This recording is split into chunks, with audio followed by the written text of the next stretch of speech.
Thank you for listening to We Have Ways of Making You Talk. Sign up to our Patreon to receive bonus content, live streams, and our weekly newsletter with money off books and museum visits as well, plus early access to all live show tickets. That's patreon.com/wehaveways.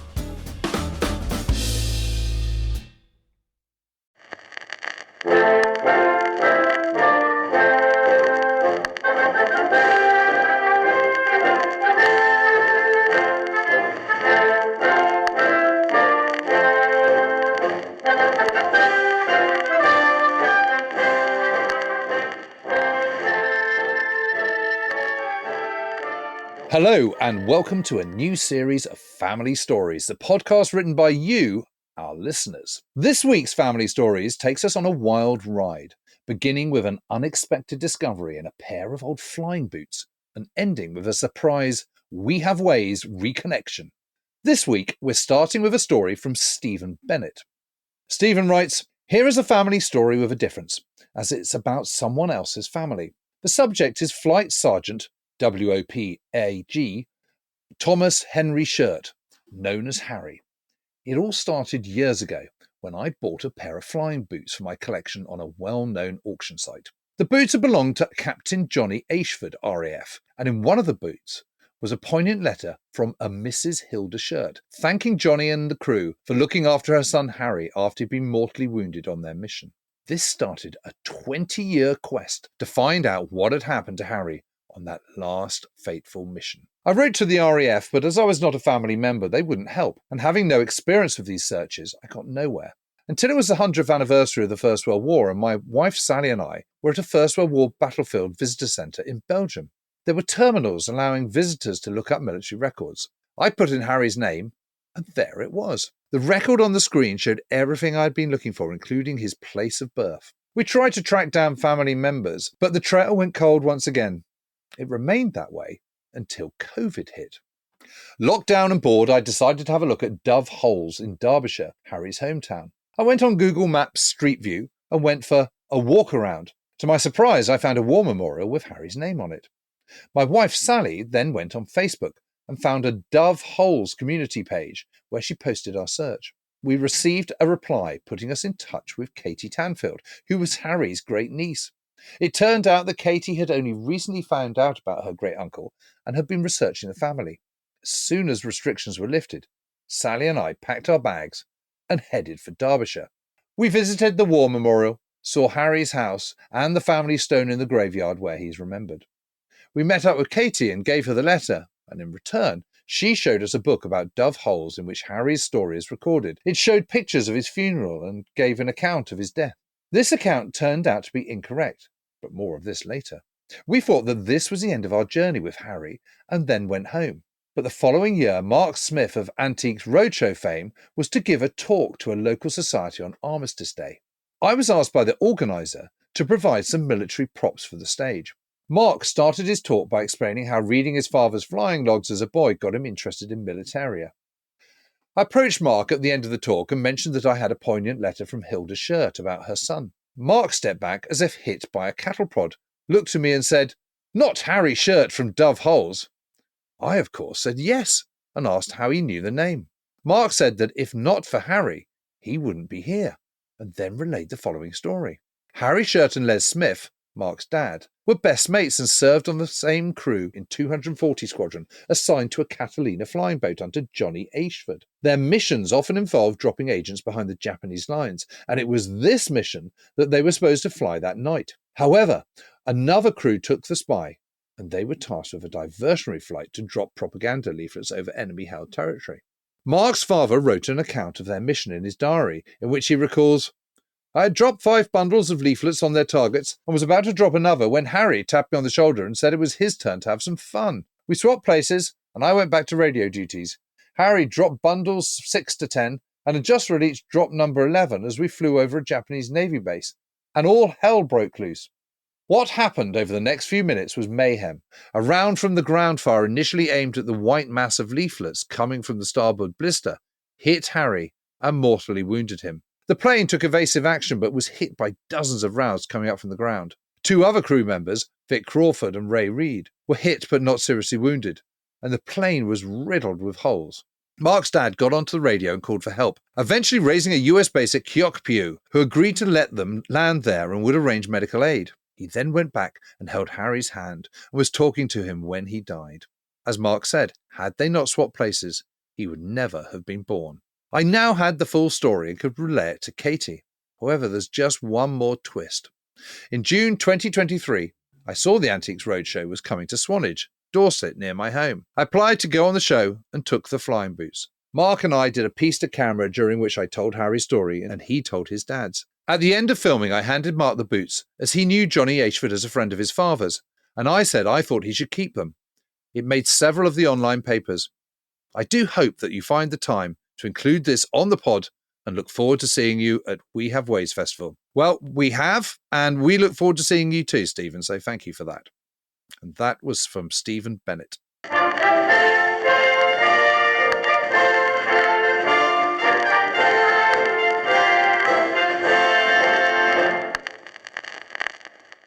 Next up is a story from John Wiltshire. Hello, James and Al. Greetings from Australia. I've only discovered your excellent podcast a week ago. Thank goodness for summer holidays giving me the chance to binge and catch up. Quite a lot of catching up, actually. I'm really enjoying it.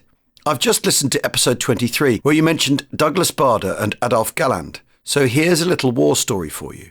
My father was a veteran of the Second World War, having served with the 7th Division Cavalry in North Africa, Cyprus and the Pacific. He had joined the Militia Army Reserve in 1935 and was already a WO2 by 1939, incidentally travelling to the Middle East in the final voyage of the Queen Mary before refit, with stewards still on board to run him a bath. Dad rejoined the reserves when they reformed in 1947 to 48 and finished his army career in the early 70s as a lieutenant colonel. In his civilian life, Dad was an engineer. In the 1970s, he was working with another engineer who was German and had been a Luftwaffe pilot and was a test pilot on the ME-262. This gentleman still carried his Luftwaffe ID card and pilot's license in his wallet. One day, the two of them were out for a work appointment. When they returned to the office, the receptionist said that another gentleman with a German accent had dropped in unannounced in the hope of catching up. He had left his business card. Adolf Galland. That one was from John Wiltshire. Hello, I'm William Dalrymple. And I'm Anita Anand, and we are the hosts of Empire, also from Goalhanger. And we're here to tell you about our recent mini-series that we've just done on the Troubles. In it, we try to get to the very heart of the violent conflict in Northern Ireland that lasted from the 1960s all the way up to 1998. It's something that we both lived through and remember from our childhoods, but younger listeners may not know anything about it. And it's a time when there was division along religious and political lines. Neighbours turned against each other. Residential city streets became battlegrounds. Thousands were killed. And the IRA bombed London. It seemed as if an end was out of reach. But in 1998, a peace process finally brought those 30 years of violence to an end. But the memory of the Troubles is still present, not only within Northern Irish communities who experienced it, but in international relations and political approaches to peace. And new audiences are starting to understand this national trauma through films like Belfast and Kneecap and TV shows like Derry Girls. In fact, our guest on the miniseries is Patrick Radden-Keefe. Now, he's the author of the non-fiction book that inspired the hit TV drama Say Nothing. It's one of my favourite books. It's, I think, the kind of in cold blood for our generation, extraordinary work of non-fiction. And if you'd like to hear more about this very recent conflict that put Northern Ireland on the global stage and hear from Patrick Radden-Keefe, we've left a clip of the miniseries at the end of this episode. To hear the full series, just search Empire wherever you get your podcasts.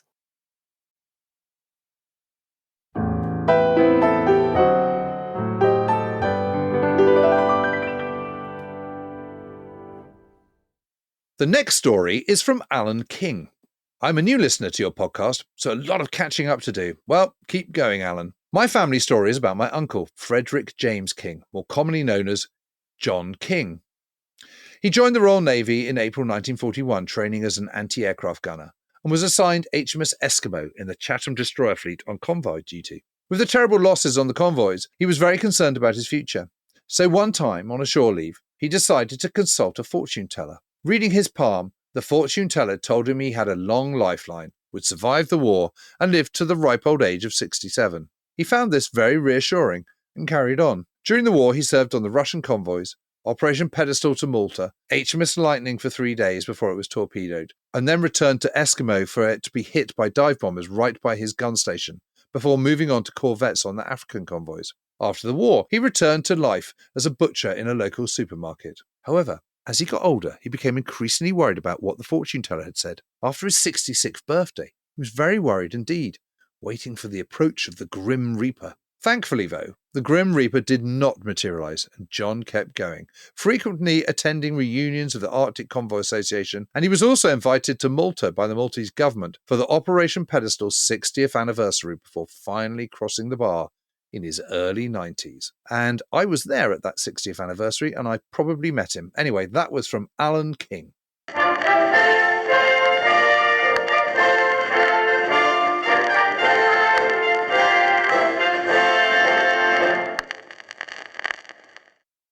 The next story comes from Ryan Alder. Below is my great-grandfather's story. Thanks for doing this sort of thing. It allows the stories to be shared once again, and so they are not forgotten. My great-grandfather was a man named Ralph Burrell. He was born in 1913 in Gainsborough, Lincolnshire. Ralph enlisted in Edinburgh in July 1940 and served with the 16th Battalion, Durham Light Infantry. Ralph became a prisoner of war when he was captured in Tunisia, North Africa, during the Battle of Sejanein. As a prisoner of war, Ralph was transported to Italy and spent time in the prisoner of war camp, Campo 66, at Naples. Following the Italian surrender, Ralph was one of the thousands of men that escaped during the mass breakout of prisoners of war in Italy. This was before the Germans took over the administration of the camps. The family story goes that Ralph and another prisoner of war were on the run together. Along the way, Ralph and the other escaped prisoner acquired a piece of ham. They would offer some of the ham to Italian civilians in exchange for shelter and for the civilians to cook the ham. They were recaptured after 6 weeks by the Germans. After Ralph's recapture, he was sent on to various prisoner of war camps, including Stalag 7A at Moosburg, before ending up at Stalag 344 near the village of Lambsdorff in Poland. He was a surface labourer at work camp E758. In January, it is believed Ralph endured the Long March in which thousands of POWs marched west. After the war, Ralph became a pub landlord in the village of Gringley-on-the-Hill, Nottinghamshire. He died in 1988 in his bungalow in Scrooby, Nottinghamshire. The reason I mentioned the story of Ralph escaping with another POW is because amongst Ralph's wartime belongings is a photograph of prisoners of war. But Ralph is not in this photograph. It has stamped on the back 6726 G. Simpson, Stalag 21D. G. Simpson was with the Gordon Highlanders and was also a POW. He was born in 1918 in Ellen, Aberdeenshire. As a family, we are uncertain as to why Ralph hung onto this photo all his life. The only theory we have is that Ralph escaped with G. Simpson in Italy, hence why he kept the photograph. I am currently in the process of trying to find a living relative to G. Simpson. If the escape story rings any bells for the listeners, please do get in touch. That story was from Ryan Alder.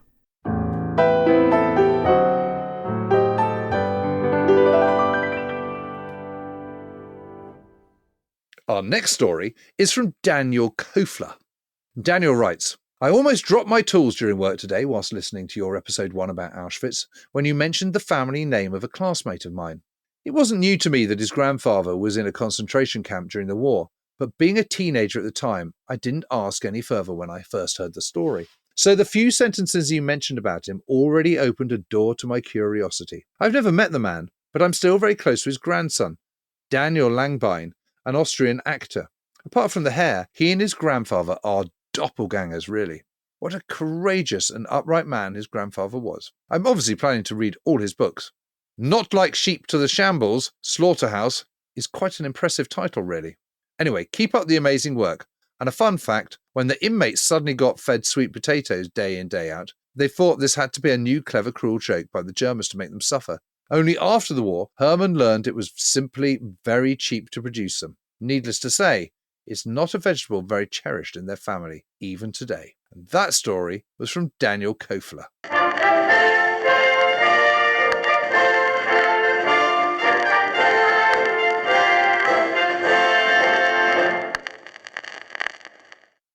Our next story comes from Ian Davis.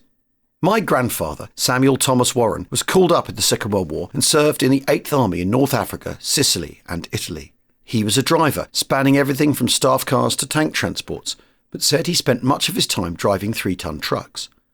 He spoke very little about any fighting, a rare exception being to describe what he claimed was his nearest brush with death. It occurred somewhere in Italy after his unit had pushed north from the landings at Anzio. He found himself driving a 3-ton Bedford, fully loaded with ammunition, up a steep single-track road cut into a near-vertical cliff face, when a lone Stuka spotted him and attempted to strafe him. With nowhere to go and no hope of cover, all he could do was keep driving as fast as he could and hope it missed. When he was called up, my mother had just started school alongside her sister. It was 3 years before he got home leave, which meant he was on leave 2 weeks after D-Day. Walking around Hertford, his hometown, on his first day home, he finally got fed up with folk calling him a D-Day dodger and floored the next man who said it. He thus spent his second night home in a police cell before he was released with a caution. He was bitter about the D-Day dodger slur when applied to his comrades who'd fought through North Africa and Italy until his death in the 1980s. That story was from Ian Davis.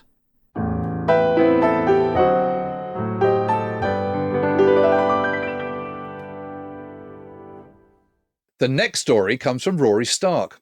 In the spirit of stories of wartime daring do, I thought I'd share a story from my great uncle, Squadron Leader Lawrence Pinky Stark, DFC, always known to everyone as Pinky, who was a prominent Typhoon ace during the war, primarily with 609 Squadron, with whom he served as CO by the end of the war.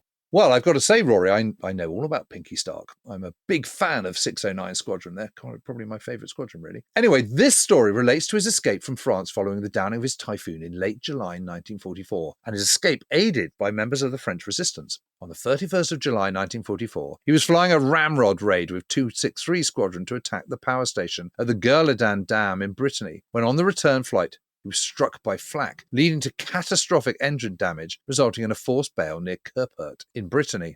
I will let Pinky take the story from here, as after he died, we found a self-penned recollection of the event. So Pinky writes, on Monday, the 31st of July, 1944, I first set foot on French soil for a short but most interesting visit. For this 10-day holiday, I have to thank an unknown German anti-aircraft gunner, who, for once in his life, managed to shoot straight with devastating effect on the engine of the plane I was piloting. Thus, at 20 minutes to 3 on that Monday afternoon, I found myself standing in the centre of a ploughed field, entangled in the shroud lines of a parachute. I was covered in mud, with a large rip in my right trouser leg, and missing my right shoe. Having managed to free myself from the silk cords of the chute, I was able to look around and take stock of the situation. A couple of the boys were still circling overhead, presumably waiting to see if I'd survived the jump, and as I watched, one of them flew low across the field and waved. I waved back to him, thinking that at least Joan, my wife, and the family would know that I was still alive and on my feet. Just as they disappeared from view, I heard a new sound, different from the roar of a Napier engine. It didn't take me long to realise that my aircraft had crashed much nearer to me than I'd thought, and was now a fiercely burning mass. Intermingled with the crackling of the fire was an occasional bang as a cannon shell exploded. My immediate reaction to that was to get as far away from the wreckage as I could, so I legged it on one shoe and my right trouser leg flapping behind me. No mean feat in a deeply ploughed field. As I was nearing the hedgerow, I became aware of 2 pairs of eyes peering at me over the hedge. They were quite still and making no attempt to join me, so I presumed they were not hostile. I waved to them to come over, and after a brief discussion, they came through an opening in the hedge and rather hesitatingly plodded across the furrows. It was only as they neared me that I suddenly realised there might be a problem with communication. Although French had been my best subject at school, I hadn't used it in 6 years. However, I decided to have a go and said, "Voulez-vous m'aider?" They had a whispered conversation and several times glanced at my .38 pistol. Their answer was to shake their heads vigorously and repeat, "Les Boches! Les Boches!" They were looking past me towards another field, and I thought that they might be looking at German soldiers. When I followed their gaze, I was relieved to see that 2 farm workers were skirting the burning wreckage and heading towards me. Their whole attitude was friendly, and they asked if I was wounded. I assured them that I was quite all right, which seemed to relieve them immensely. When I pointed to my parachute lying in the field and made signs that I wanted it buried, the one with the spade under his arm put up his thumb, and I was now quite certain that I was in friendly hands. The few words that they had exchanged with me had been in French, but they suddenly lapsed into a different language that I presumed was Bretonese, not unlike some of the Gaelic speakers I had met when visiting my relatives on the Black Isle. This exchange resulted in the boy who was wearing a scout uniform beckoning me to follow him. Going through the high hedge brought us to a landscape that was not altogether unpleasant to view. First, there was no sign of any large towns where there might be an enemy garrison, and I recognised the forest of Malouin that I had noted on my map in the targeted area. For as far as I could see, there was no rush of grey uniforms looking to capture me. We headed towards a small farmhouse, and as we approached, the boy motioned to me to crouch down and skirt the trees surrounding a small outhouse. He gestured to me to go into his shed. With the words, "Attendez," he disappeared. When he had gone, I buried my badges of rank beneath a pile of old sacking in a corner of the shed. At least 4 hours passed before I heard voices and footsteps, and the door was carefully opened. It was semi-dark, and I found myself being propelled towards a faint light coming from the open farmhouse door. Once inside, there was a sudden dramatic change of the atmosphere. One of the group stepped from behind me and pointed a gun at my midriff. He unbuckled my holster and removed my .38. Despite this, I still had the feeling that I was in friendly hands. This notion was confirmed, and after a few deft questions from the man holding the gun, I was accepted as a British pilot. My interrogator assured me that he was a member of the Maquis and that all would be well. Then followed a lot of handshaking and offers of wine and food. My .38 was returned with the announcement that tomorrow I would be escorted to a place of safety. A young girl who I took to be the daughter of the house kept looking at my ripped trouser leg, and eventually she appeared with a blanket draped over her arm and a needle and cotton in her hand. She made signs for me to divest myself of my trousers and handed me the blanket. This wasn't a time for false modesty, so I obliged, and some time later I was handed a neatly repaired pair of battle-dress trousers. To complete the transformation, I was given a pair of German boots, at least 2 sizes too large, and an old, well-worn stained jacket. At least I was less conspicuous than before, and with upturned thumbs, I was reassured by all those present that I was okay. With a pat on the shoulder, the Maquis member told me he would return the next day and take me to one of their units. I was almost used to walking in boots way too large for me when he returned, and we headed northwards to the forest. Several hundred yards in, on a circuitous path, we reached the Maquis unit. It turned out to be a large arms depot with 2 guards. With sign language and poor attempts at a French conversation, I finally understood that I was to take my turn on guard duty. Not a lot was spoken, as the other 2 guards spoke only in Bretonese, and I was relieved 2 days later to hear the sound of voices coming towards us. There was no attempt at concealment of their presence, as they were singing and laughing as they entered the dump. One of the leading figures approached me and asked my rank. When I responded Flight Lieutenant, he threw his arms round me and exclaimed, "Ah, mon capitaine." He explained he'd been a lieutenant in the French airborne forces. From that moment, I resumed my officer status and was always addressed as mon capitaine. There were about 10 in the group, and I was told that I was to come with them to the local Maquis HQ and meet the others. I followed in single file through the woods until we came to their headquarters. There was a round of applause at my arrival and a great deal of handshaking and embracing that embarrassed me at first, but it seemed to be the regular greeting among them. The para-lieutenant was a local leader of the resistance group, and he was an interesting character. Apparently, he threw the tricolour from a long flagpole in front of his house, and despite the odd challenge from German troops, he continued this defiant practice. Eventually, I was shown to a small tent and told that it was to be my billet. This was as near to luxury as I had been for a few days, and the sight and sound of a small radio tuned into the BBC was a missing link to home news. As well as the radio, there was a cutthroat razor and some ersatz soap, and I looked forward to a shave. It was explained to me that part of my duties was to listen to the coded messages and relay them to the operational officer. Then I was offered a proposition: stay with the Maquis and become an active fighter against the German occupiers, or go down the escapees route to Britain. The choice was simple for me. I told them I was much more useful as a Typhoon pilot, and I wanted to get back at the enemy for shooting me down. This was accepted, and I became a temporary member of that small group of resistance fighters.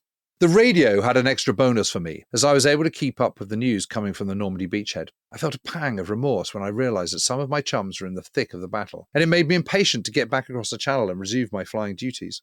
There were moments of sheer pleasure as well when the BBC relayed the Bing Crosby show, even if I was the only person listening to the radio.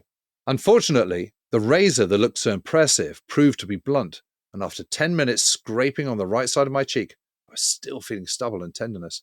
Since I'd never had a beard before, I thought this might be an opportunity to see if I looked like my grandfather. On my 3rd day there, one of the coded messages produced an immediate reaction from the leader. He explained to me there was to be a drop of supplies on a nearby plateau that night, and we had to get things organised. Half an hour later, he returned and gave me my instructions. I had to go to the nearby convent to escort some nuns along with their pupils who wanted to witness the drop.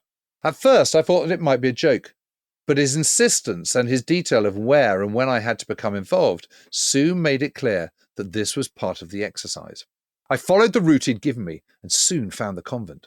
Standing on the steps were 3 nuns and 5 excited children pointing at me, and the word "Anglais" could be heard from time to time. I gave them a wave, and that was the signal for them to rush towards me, chattering unfamiliar greetings. The 3 nuns came down the stairs in a more dignified way and proffered their hands in friendship. Louis, the para-lieutenant, had drawn a rough map to direct me to the dropping area, and with a quick glance at the route, we set off. There didn't seem to be any difficulties in the gradual walk uphill to the flat piece of ground selected for the drop.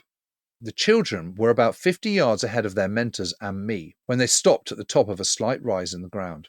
When they sat down and started to take off their shoes and socks, I knew something was wrong.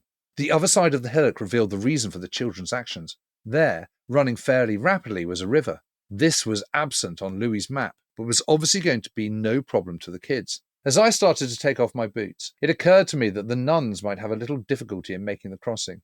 Their long, heavy black dresses would become a ton weight if they got soaked, and by this time they were showing no signs of even divesting their shoes and thick black stockings. The solution came into my mind very quickly, but how could I tell them that I would give them a piggyback?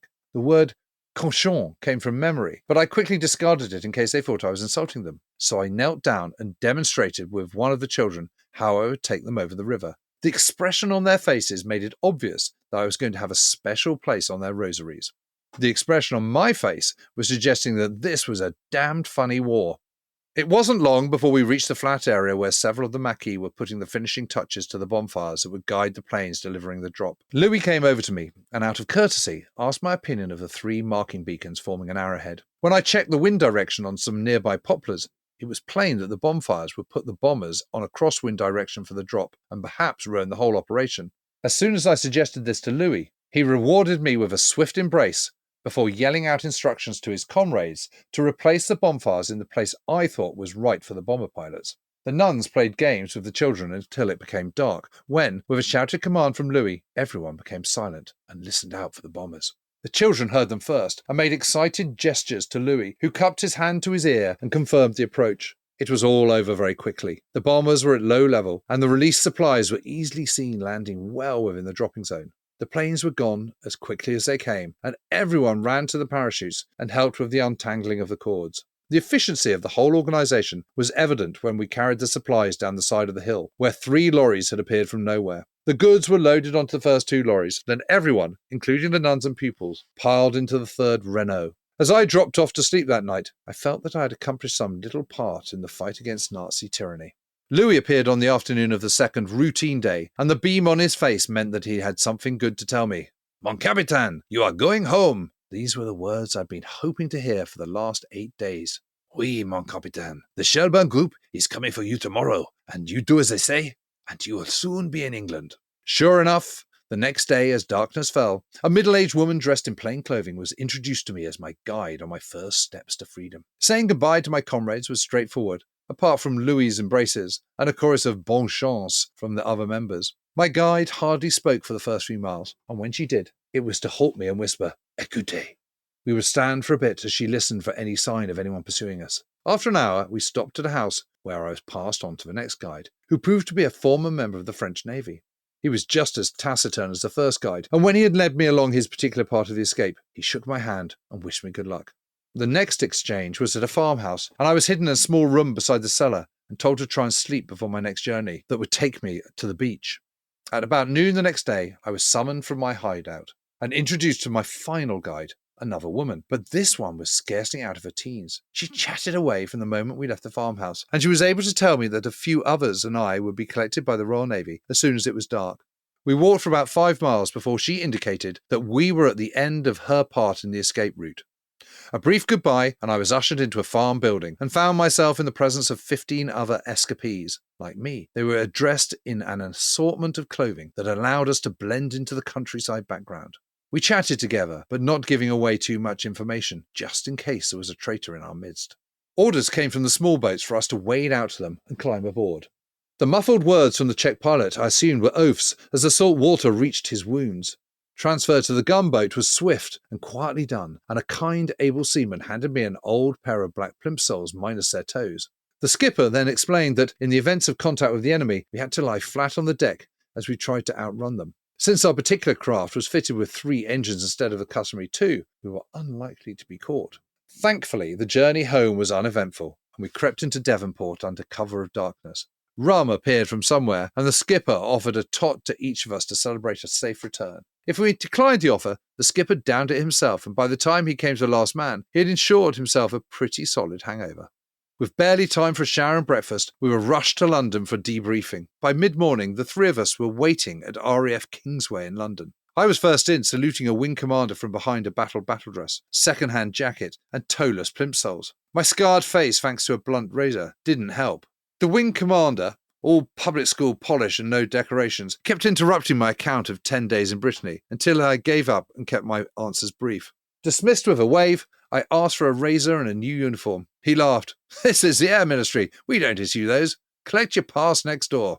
Minutes later, I stood on the pavement looking like a tramp. Heading for a family friend nearby, I was stopped by military police, my ragged trousers marking me as a deserter. I gave them a colourful RAF explanation of my recent escape. They then saluted, apologised, and wished me a good leave. My father's friend was true to form, and I was supplied with a sharp-bladed razor and the loan of a suit. At Euston, there was a 3-hour wait for a train to Southport, but waiting was not the problem now. I was nearly home. That evening I told the whole story to Joan for the first and only time, and she sat enthralled. When I finished, she took both of my hands in hers and said with a straight face but laughing eyes, "And I suppose they want you to pay for the typhoon."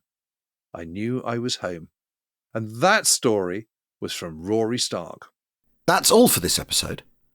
If you've got a family story you'd like to be considered for the show, please email it to us at wehavewayspodcast@gmail.com.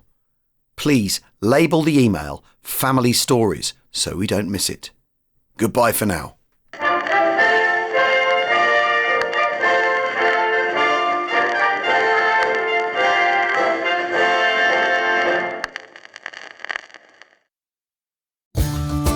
So here's a clip from our series On the Troubles. This is the strangest thing about this story, is that Northern Ireland is so small.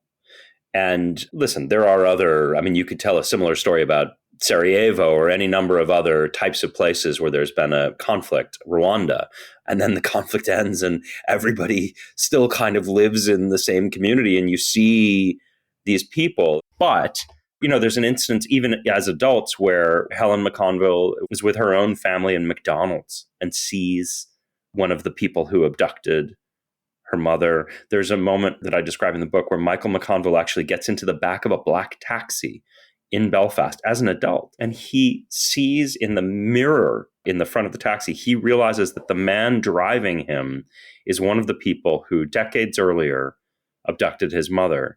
And the strangest, most eerie aspect of this is he doesn't say anything. And he doesn't even know if that guy recognizes him. And they drive in silence, and then he just pays the guy's money and leaves. To hear the full series, just search Empire wherever you get your podcasts.